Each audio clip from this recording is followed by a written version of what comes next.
Okay, wait. Against me. So number 57. Yeah. All right, let's take a look at that one.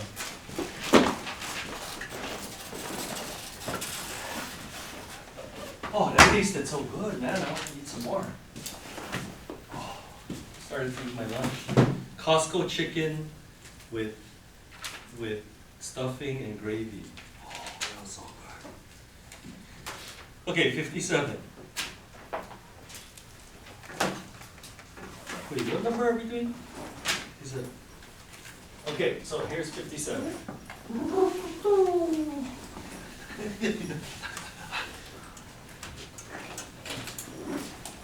So write the equation of this problem. It is looking like a question on tomorrow's test, a quiz. So we got a parabola. The vertex is at the point 1, -3. And then it passes through the point 3, 5. So it's like this. Okay.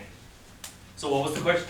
Well, I was just asking about, like, after you find the A, and the A is like a number, Uh-huh. it's not one. So yeah, what do you multiply it to? When you have Oh, to okay, so to the this is the vertex form, right? Here is vertex form, right? Did you do that? And then this is the vertex, so you plug in 1 for h and -3 for k. So you get y equal a, x minus 1 squared minus 3. Yeah. So tomorrow, if this problem is worth 4 points, how many points did I get right there? 2! 1, I think. Yeah, maybe 2, but probably 1. Anyway, how do I figure out what this A is? You plug in a point that you know. So that's a point you know. So plug in 3 for x and 5 for y. So you get 5 is equal to, 3 minus 1 is 2, 2 squared is 4. 4a minus 3, add 3 to this side, 8 equal 4a, divide by 4, a equal 2. Okay, so what is your final answer? You just put the 2 right there. Yeah, but then they wanted you to change it into. Did they? Yeah. Is that what they said? Where does it say that in the I directions? don't know. I thought you No? Oh. All it says is write the equation of this graph. That's it. However, don't look at the back of the book. Because, okay, what if you did decide, Mr. Park, I want to multiply it out. Okay, go multiply it out. So you get x squared minus 2x plus 1 minus 3. Distributize the 2. 2x squared minus 4x plus 2 minus 3. Final answer, survey says 2x squared minus 4x minus 1. That's what the book has then. Okay. Yeah, that's correct as well. Because it just says write the equation of this graph. Well, both of these are correct. Now, if it doesn't say what form to leave your answer in, that means you can leave it in any form. So either that one or that one. So if you were on a test or a quiz, and you know you're going to get docked points if you make a mistake, which one is better to leave it in? That one. Because what if you like do this and you like multiply it out wrong, then you're going to get -1, right? Yeah, so just. However, if it says write your answer in the form y equal ax squared plus bx plus c, then you need to write it in that form. But if it doesn't say, then you can leave it in any form. You guys get it? Okay, now to make things easier for you, though, this is optional. Did you guys look at the website lately? Like last night? No. Hey! Okay, well, I did put up the video from yesterday's lesson because somebody was sick. But hey, there's a practice quiz right there. See, on 4.3, because that's what tomorrow's quiz is going to be on, right? 4.3. Click on it. Wow. That's a practice quiz right there. It's up to you if you want to do it. That's basically what you did on the homework, okay? But tomorrow's quiz is going to look just like this with the numbers changed. And then you know how you can tell if you're correct? Answers are at the bottom. Right there. So it's up to you if you want to, you can just move the book to the next test. And then take out your homework. Okay? So you're gonna find that, and I'm trying to help you in every way possible. So this is how we're gonna, if you want to prepare for tomorrow's quiz, what should I do? Should I look through my homework again? Or should I do this? I think the answer is do this because this is what the quiz is. Okay, let me just tell you how I make a quiz, okay? I make the practice quiz first. Okay, this is your practice quiz, and this is the real quiz. Take away the 2 and replace it with the 3. Take away the 1 and put in a -2 or something like that. I just change the numbers. That's what I do. So, again, this is the problem here you were just asking me about, right? Write the equation of the parabola where you have a vertex and a passage shoot at a point, right? So that's, and notice that it doesn't say what form to leave it in, so I would just leave it in vertex form. Okay, so it's up to you whether you want to do this or not, but like if you want extra help before the quiz, that's it right there. You would come into my class and I would give you these problems. So you can do it at home, and you've got the answers right there on the bottom. All right, you got your homework done. Hey, you didn't finish. But that's not enough, but then you gotta, well, you don't have a calculator. What? You have a phone? I see a calculator. Every phone has a calculator. This would be a 4 then. All right, today's homework, boy, if you look at section 4.4, it's all word problems. So what you're gonna do is you're gonna read the word problem, and then you're gonna write a quadratic function for it. And then they're gonna ask you to find the maximum or the minimum. And we know how to do that, right? How do you find the maximum or the minimum of a quadratic function? You find the vertex. And what's the easiest way? -b over 2a. So the hardest part of tonight's homework is you gotta be able to read the problem and be able to write the function. That's always a difficult thing. Okay, so I'm gonna do 2 examples, and then I'm just gonna give you the rest of the time so you can do it, and you can ask me for help if you need. Okay, here's a classic problem in quadratic functions. Like no matter what Algebra 2 book or calculus book you look into, they all have the same problem here. Okay, here's a barn. Or I think in tonight's homework it's a river. Is that gonna throw you off whether it's a barn or something?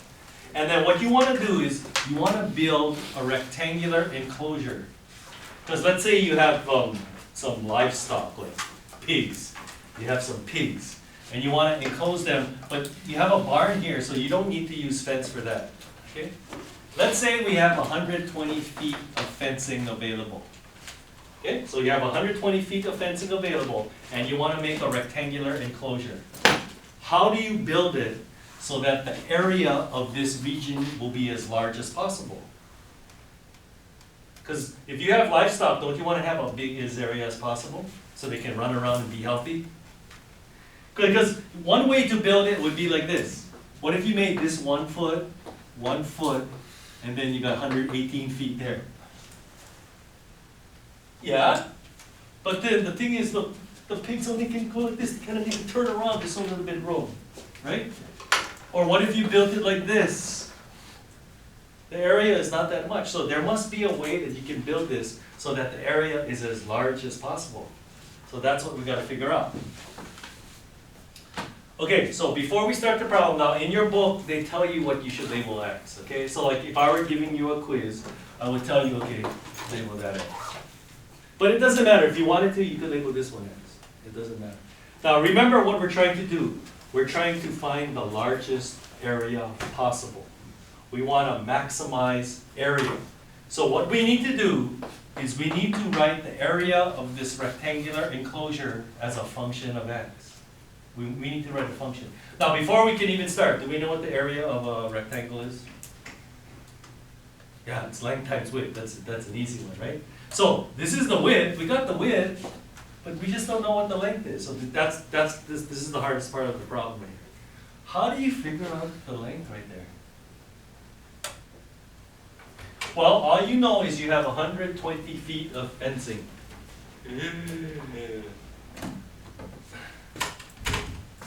So how do I label that third side over there? Any ideas? Okay, what variable do you want to use to call this? B. B for base. I was thinking Y, because I like X's and Y's. Well, whatever letter you want. You can pick whatever letter you want. I like to use X's and Y's, but some people don't. Okay, now, look at this. You have 120 feet of fencing available. Isn't that this and this and this? That's the fencing. So what equation can I write? This plus this plus this equals 120. So what is x plus x? Plus this, that has to equal 120, correct? Okay, so if I solve for y, see, y is the thing that's see, when you write a function of x, that means everything has to be x's. You can't have y's in it. See, because if you look at this picture, isn't the area of this rectangle x times y? But see, you can only have one variable, so we need to get rid of this variable somehow, and we do that by writing another equation, and that's this equation here. Like I said, this is the hardest part for you guys. So what do I do now? I solve for y. Y equals 120 minus 2x. That's what y is. And then you take that and plug it in right here. So the area of this rectangular enclosure is going to be x times y, but what is y equal to? 120 minus 2x. And there you go. That's your function. And what kind of function is this? What are we studying this chapter? Quadratic function. Isn't that a quadratic function? Yeah. Because look, okay, let's multiply it out. What happens if you distributize the x? You get 120x minus 2x squared. Now do you see it's a quadratic function where the highest power is 2? Let's put this in descending order. Now you don't have to do all of this, I'm just doing this because maybe it's going to be easier for you. Now do you recognize that as a quadratic function? Yeah. Which way does this, if I were to graph this parabola, which way does it open? It opens down because the leading coefficient is negative. So if this parabola is opening down, isn't there a place where you have a maximum? That's the maximum area right there. So again, that's the vertex.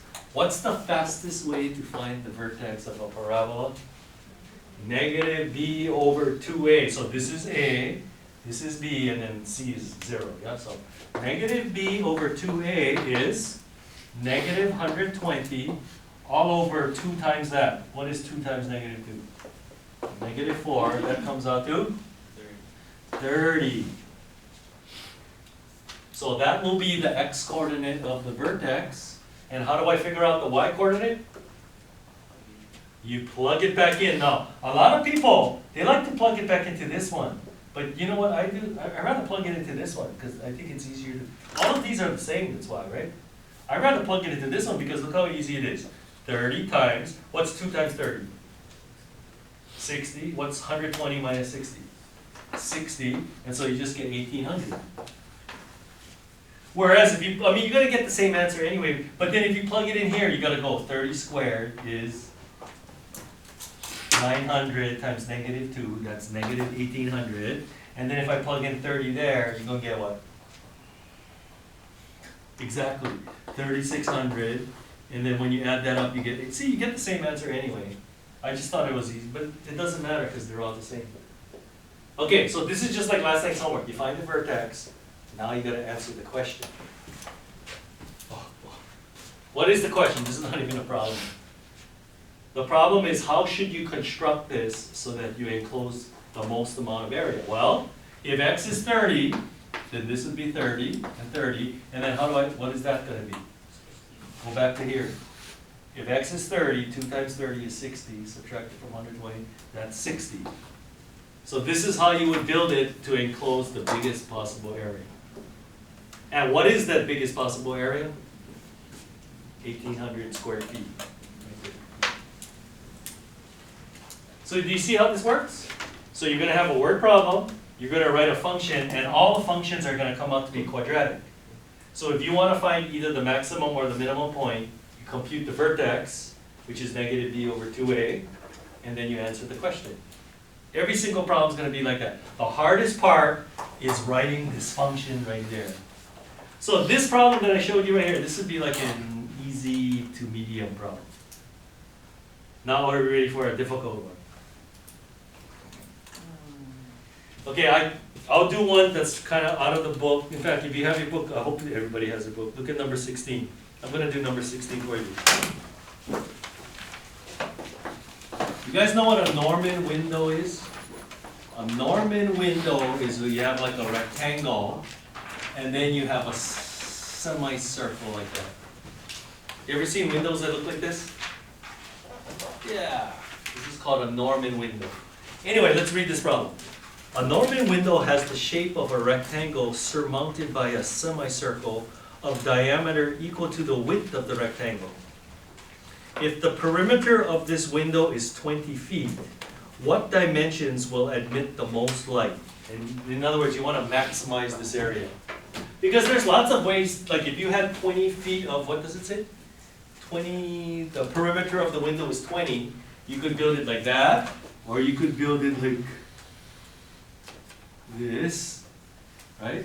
Or you could build it like that, right? But which one has the biggest area? It's going to look something more like that, yeah? So, how do we do that? Now in this problem, they don't define what you should call a thing, but I'm going to make it easy for you. Since we have a semicircle there, you probably want to call that R. So if the radius of this semicircle is R, what is this down here? That's 2R. Yo, but Mr. Park, how do I label this one right here? Well, we don't know what that is, so make up a letter, just like this problem. We have to bring in another letter, right? What letter do you want to use? This one had X's and Y's, now we get R. What do you want to do, S? Okay, whatever, just pick one and go with it. Okay, let's call it S. Okay, now, we want to maximize the area of this thing. So we need to write a function for the area. Now this is made up of two different shapes, right? You got a rectangle. What's the area of this rectangle right here? Yeah, length times width, so 2R times S, correct? And then you also have a semicircle up here. What's the area of a semicircle? Which is half a circle. What's the area of a full circle? Come on, you guys gotta know that. Pi times the radius squared, correct? But that's just half of it, so wouldn't it be 1/2?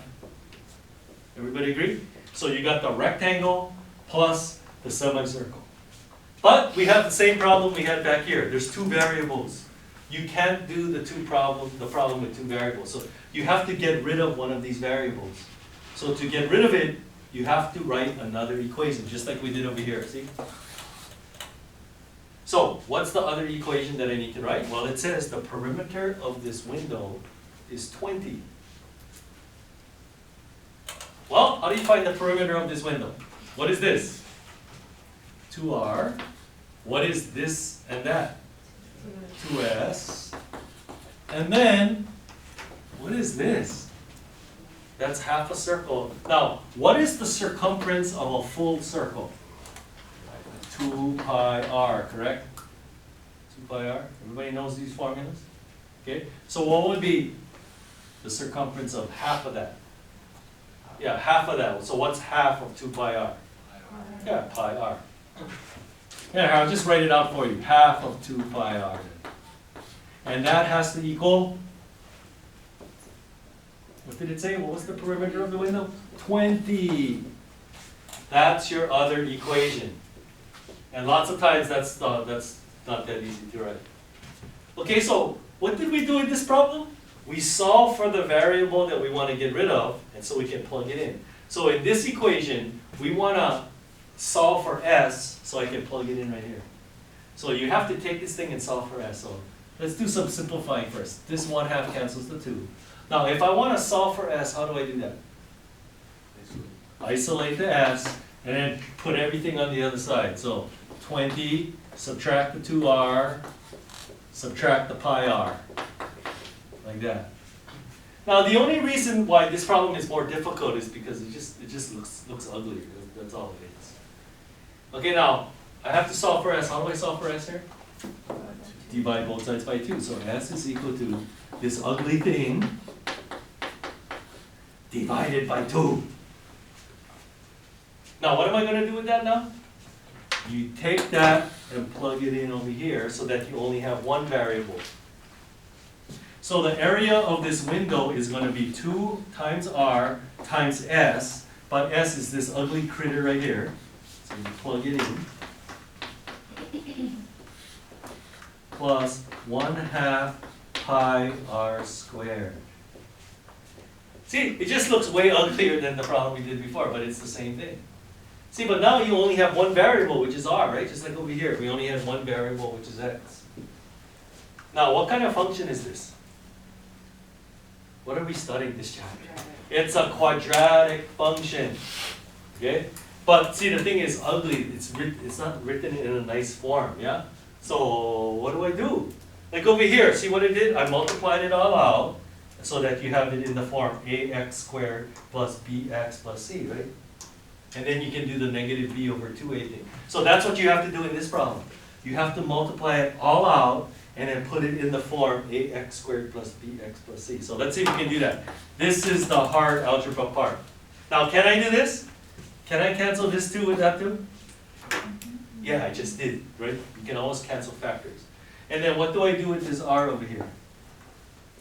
You got to distribute it in, right? So if I distribute the r, you get 20r minus 2r squared minus pi r squared. Tell me if I make a mistake now. Plus 1/2 pi r squared. Did I do that correctly? Yes, because I'm the teacher. Okay, now can I simplify any of them? Like, can I like add 2 of them together? Yeah, can't you add this one and this one together? So then you're gonna get area equals 20r minus 2r squared. Now what is negative 1 pi r squared plus 1/2 pi r squared? Negative 1/2 pi r squared. Okay, Mr. Parker, I multiplied it all out, but I still don't see it. Yeah, that's what makes this problem harder. You have to put it in the form like this, like I told you. You have to make it look like this, so that you can do the negative b over 2a thing. Yeah, but Mr. Park, this will get 2r squareds. Well, sometimes that happens. Look, if you had 5x squared and then 2x squared, can't you add them up and get 7x squared? Yeah, so we could do the same thing over there. Okay, except, what's the problem? The pi, right? So here, this is what you do. If I factor out an r squared from these two, what's going to be left? No, just from these two. See, because there's an r squared here and an r squared there, right? See, because look, okay, here. What if you had 5x squared plus 2x squared plus 4x plus 3x plus 7 minus 2? Wouldn't you add these two together and get 7x squared? Then you would add these two and get 7x, and then you add those two and get 5, right? We're doing the same thing. We're going to add these two together, but the thing is, it's hard to add them. So what you do is you factor out the r squared. What's going to be left? Negative 2, and factor out the r squared from there.